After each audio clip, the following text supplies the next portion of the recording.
This is a great title for a headline. The Man of 10,000 Lies, and we all know who they're talking about. The first thing we do is let's kill all the referees. Admittedly, that is not quite how the famous line from Shakespeare's Henry the Sixth goes. As you may, or Henry the 11th, or no, Henry the Sixth, V is 5, and then the I afterwards, it's 6, okay? As you may recall, it was actually the lawyers whose demise was proposed.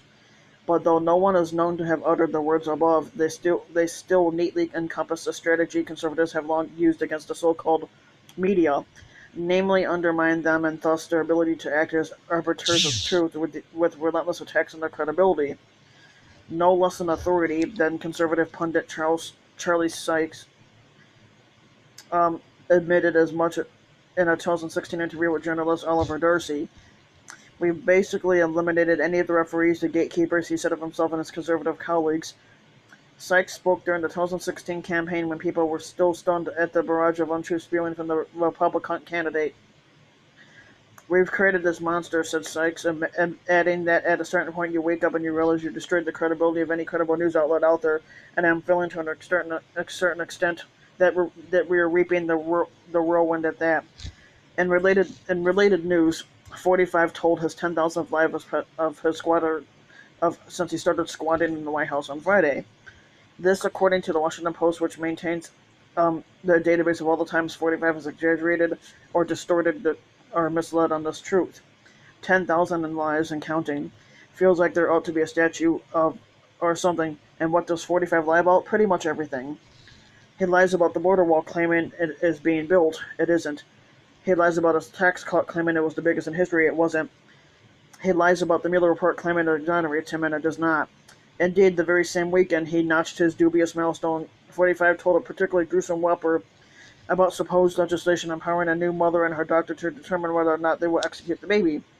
And how did the New York Times respond to this flaming canard?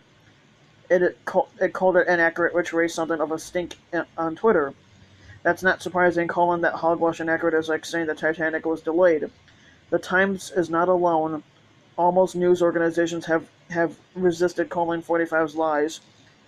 The reasoning, it must be conceded, is thoughtful. After all, to call something a lie is to impose judgment. Sometimes when people sometimes when people are incorrect, it's not usually a lie, only a mistake. Technically, if somebody's incorrect, it's usually a lie. But 10,000 lies in a little over 2 years. How gullible must you be to believe someone could be that wrong, often by accident? If any other man told you half that many untruths, you'd call him a liar. You wouldn't hesitate. Yet here we do. It sets an extraordinary precedent, yes, for a news organization to brand a squatter a liar, but these are extraordinary times, and a liar, brazen, and veteran is precisely what Trump is, or 45 is. And their refusal to call him that, their insistence upon giving him the benefit of the doubt, of a non-existent doubt, news media compromised their prime directive, which is to present a picture of the world as he is. That's something we call ill afford with the very idea of truth under attack and the need for news media to do their jobs arguably more critical than ever, or critical. This is a time for forthrightness, yet too often journalists are anything but, from coverage of a race to climate change to this, as the newspaper of record dubs a grotesque lie merely inaccurate. It makes you wonder if all the effort conservatives put into neutering the referees was not a waste of time. Seems the referees have done a fair job of neutering themselves. But this is 10,000 lies and counting for him.